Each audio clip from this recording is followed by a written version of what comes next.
Hello and welcome to TechTube. In this video, I'm gonna be teaching you how you can block a user on Rednote. So let's go ahead and start the video without wasting any more time.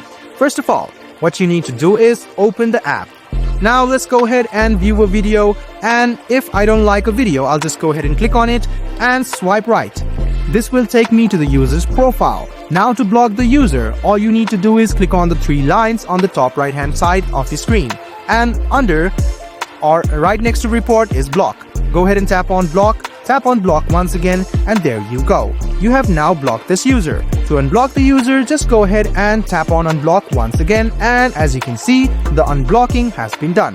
So I'm gonna show this process to you once again.